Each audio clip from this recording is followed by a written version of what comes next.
ಜೋರಾಗಿ ಕೂಗ್ತಾನೆ. ಮತ್ತೆ ಯಾವ ಮಕ್ಕಳು ತಂದೆ ತಾಯಿ ಇಲ್ದೆ ಬೆಳಿತಾರೆ ಅವರು ಹೀಗೆ ರೂಢ್ ಆಗಿರ್ತಾರೆ ಅಂತೆಲ್ಲ ಹೇಳ್ತಾನೆ. ಅವಳ ತಂದೆ ತಾಯಿ ಬಗ್ಗೆ ಹೀಗೆಲ್ಲ ಕೇಳಿ ದೋಕ್ಯುಂಗೆ ತುಂಬಾ ಬೇಜಾರಾಗುತ್ತೆ.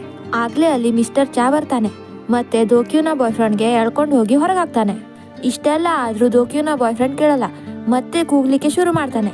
ದೋಕ್ಯುನ ಬಾಯ್ ಫ್ರೆಂಡ್ ಮತ್ತೆ ಕೂಗುವಷ್ಟರಲ್ಲಿ ಅಲ್ಲಿ ಅವನ ಹೆಂಡತಿ ಬರ್ತಾಳೆ. ಮತ್ತೆ ಅವನ ಕೂದ್ಲೆ ಎಳೆದು ಹೇಳ್ತಾಳೆ, ಇವನ್ ಹೇಳ್ತಿರೋದೆಲ್ಲ ಸುಳ್ಳು, ಎಲ್ಲಾ ತಪ್ಪು ಇವನಿದೆಯಾ. ಇಷ್ಟು ಹೇಳಿ ಅವಳ ಗಂಡನಿಗೆ ಅವಳು ಎಳ್ಕೊಂಡು ಹೋಗ್ತಾಳೆ.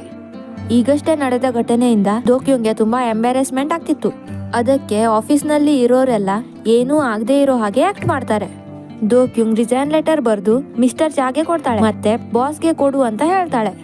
ಅದಕ್ಕೆ ಮಿಸ್ಟರ್ ಚಾ ನೀನೇ ಬಾಸ್ಗೆ ಕೊಡು, ಮತ್ತೆ ಬಾಸ್ ಯಾವಾಗ ಬರ್ತಾರೆ ಅಂತ ಗೊತ್ತಿಲ್ಲ ಅಂತ ಹೇಳ್ತಾನೆ. ಆಫೀಸ್ನಿಂದ ಬರ್ಬೇಕಾದ್ರೆ ದೋಕ್ಯುಂಗ್ ಅವಳ ಬಾಸ್ನ ಸೋಷಿಯಲ್ ಮೀಡಿಯಾ ಅಕೌಂಟ್ ನೋಡ್ತಾಳೆ.